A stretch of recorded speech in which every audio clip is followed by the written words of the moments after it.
Na sessão de encerramento, vai usar a palavra o Diretor-Geral da Política Regional da Comissão Europeia, Dr. Dirk Ahner. Dear participants, ladies and gentlemen, good afternoon, or should I better say good evening. You must be terribly tired after such a long day with so many interesting panels and speeches. I will try to be short now towards the end of our of the session. But first and foremost, congratulations. Congratulations to the organizers on organizing such a great and important conference. Congratulations on mobilizing so many interested people in this conference, and thanks to all the participants for staying such a long time.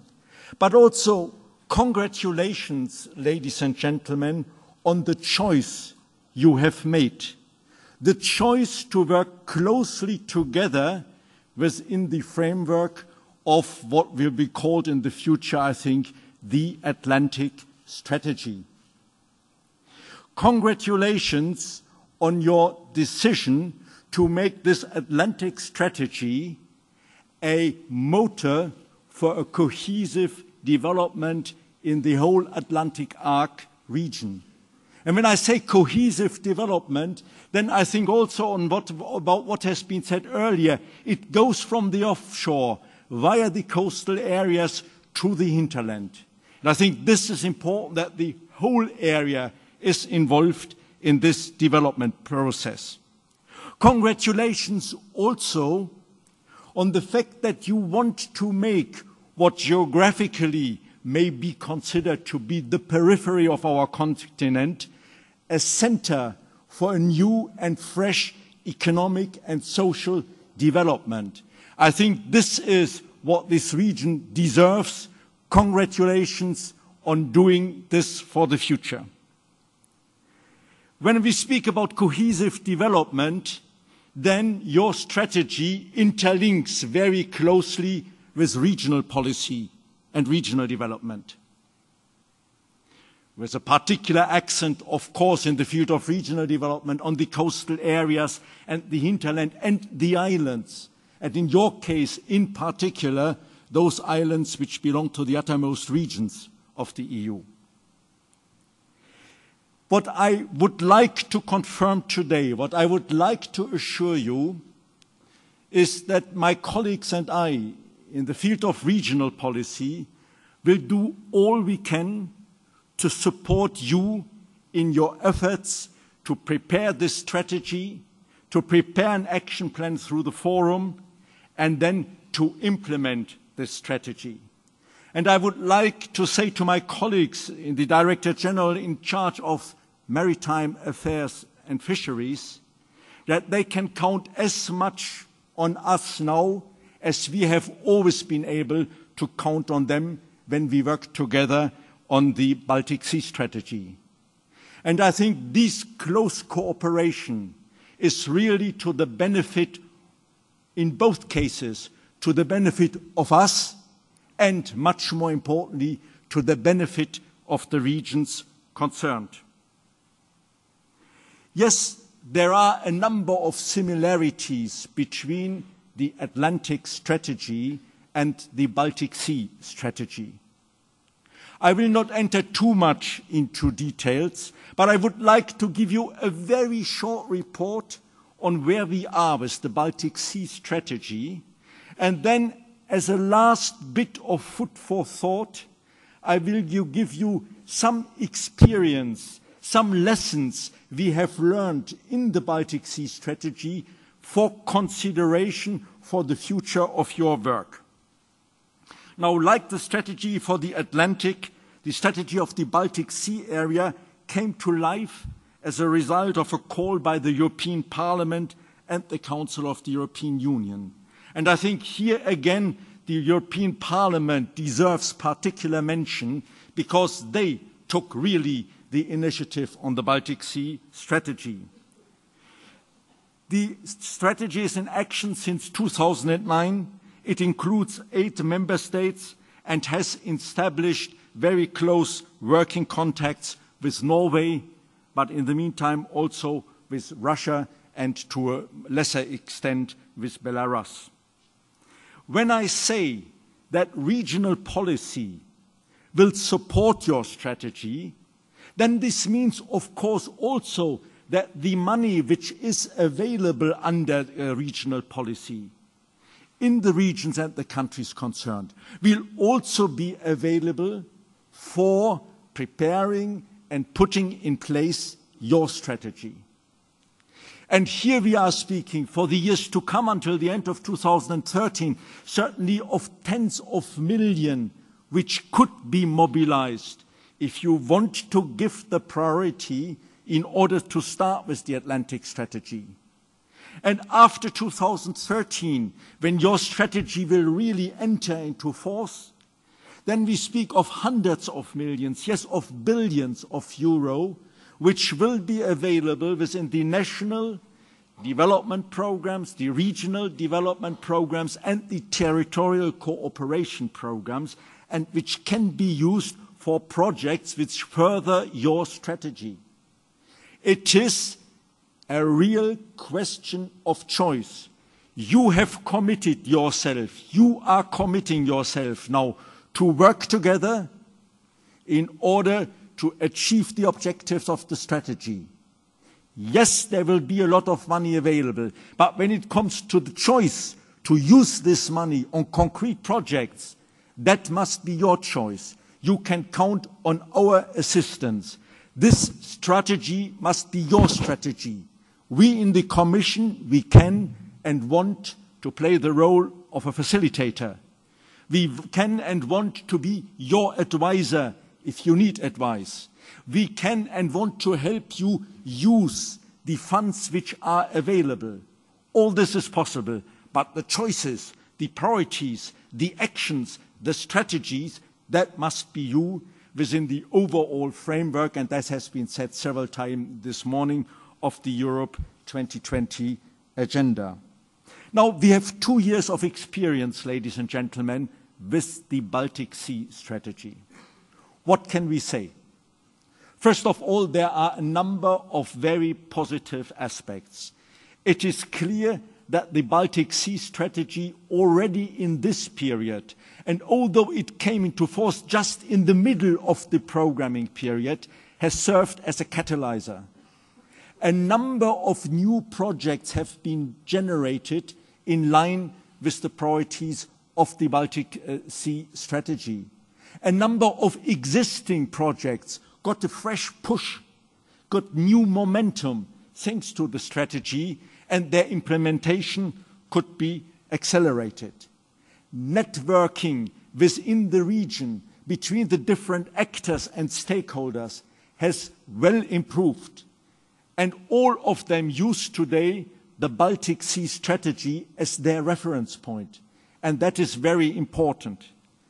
And we see also that within the use of our funds, the Regional Development Fund, the Social Fund, we see that more and more programs have taken account of the priorities of the strategy. We call it in our jargon, there has been an alignment.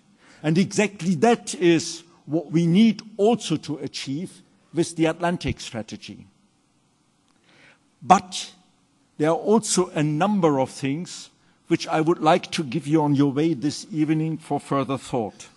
Things where we have learned together with the countries and regions concerned in the context of the Baltic Sea strategy, our lessons.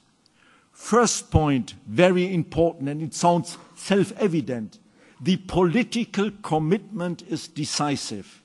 Without a strong political commitment, the strategy won't work. And what is so important in this context is that the Atlantic strategy, like the Baltic Sea strategy, have a long-term orientation. So it is not a question of political enthusiasm in the first year. It is a question of holding 10 years, 15 years, 20 years in order to implement such a strategy fully. And this is what is a real challenge. And we have seen it to some extent in the Baltic Sea strategy. There are, after the first year, there were signs of tiredness. People change, organizations change, governments change, new structures come in place, and I can understand the official who comes to his desk and says, what is this, the Baltic Sea strategy? That must be a thing of my predecessor. Well, that was his glory, my glory must be elsewhere. Now, this commitment, this political commitment over many years is so important. And therefore, please, if you decide next year when the action plan is ready, fully to enter in this strategy, to implement it, be aware of this. Second point, which is as important as the first one, and I mentioned it already, the strategy must be embedded in your administrative structures. Yes, we had some cases in the Baltic Sea strategy about which we smile today, but where there was enthusiasm at the top. And when we then came down to the managing authorities and discussed with them how to change the programs, how to put new accents in the programs, we got a lot of grumbling and hesitation. And it took us more than a year to convince some of them to change the accents of their program, to go for the strategy. So the administrative consolidation of the strategy is very important. And let's be clear, that requires staff, that requires resources, that requires a lot of effort and work to bring 5 or 8 countries plus their partners abroad, to bring them together to work on a strategy, to implement a strategy. So this effort, be aware of this, will be needed. And we from the Commission will always ask you to do this effort. Yes, we will start already next year. Next year in the autumn, at the latest, we will come to you and to discuss with you the partnership contracts and your programs, your regional development programs for the next period, post-2014. And will we ask you, and how will you integrate the Atlantic strategy into these programs? Through which selection mechanisms? With which projects? So prepare yourself. All these things have to be handled and have to be done from the start. You have with the Atlantic strategy this huge advantage which did not exist with the Baltic Sea, that practically your program, your strategy comes into force at the moment where a new programming period is starting and not in the middle of a period. Let me just say another point. Yes, Baltic Sea strategy and Atlantic strategy, no additional money. But we learned very rapidly in the Baltic Sea strategy that we needed money. You cannot organize coordination, meetings of people without money. Therefore, it was so important to have this money from the European Parliament in order to organize the forum. You need money in order to get projects started. You need seed money. Now, and in these cases, please try to rely, but at an early stage, if you wish so, as much as possible on our cooperation programs, but use also, do not hesitate, our mainstream programs. Every program allows cooperation with others. Please use this opportunity. Think about targets, think about monitoring and evaluation of your strategy at an early stage. What do you really want to achieve? What is your roadmap? What are the milestones which you want to reach in which period of time? Because otherwise, you will never have a control over what is going on. Yes, you will say, broadly, we are walking in the right direction. But you need more than this if you want a strategy to survive 10 or 15 years. Communication and ownership is another important point. You won't believe it, but still today, in the Baltic Sea strategies, There are people in the Baltic Sea area who do not know what the strategy is about, who do not know that the strategy exists, despite all this enthusiasm we had at the beginning. So try to see from the very beginning that you make sure that you get your people on board, that your stakeholders in the broadest sense of the word are present, are participating, are taking also themselves responsibility in the context. In the Baltic Sea area, we discovered this aspect with a certain delay. And as important is that you do all this in a framework of multi-level governance. It's not only a question of the countries concerned. It is also a question of the regions. It is also a question of the local level, of the cities, of the urban areas, of the rural areas which are concerned. Get them on board at an early stage. In the Baltic Sea, despite our efforts to do this, we lost a little bit of time in the beginning. So please do not lose time in your strategy. And the last very important point is go from the very beginning for cross-sectoral cooperation. Make sure that all those involved, all sectors involved, transport, environment, all sectors directly belonging to the sea, fisheries, but also agriculture, that all these sectors, research, that all these sectors, education, are involved in the process. That makes a huge investment at the beginning, but please believe me, based on the experience we have now with both the Baltic Sea and the Danube strategy, it pays off in the longer run. Ladies and gentlemen, I just wanted to give you these few thoughts based on our experience from another area. And I would invite you very cordially, when you think that the time is ripe, why not get in contact with your partners in the other regions of the EU? Why not speak with your colleagues from the Baltic Sea area and to see what advice they can give you for your strategy? We are there and absolutely prepared to help you to establish contacts. This has happened between the Danube strategy and the Baltic Sea strategy, and it works extremely well.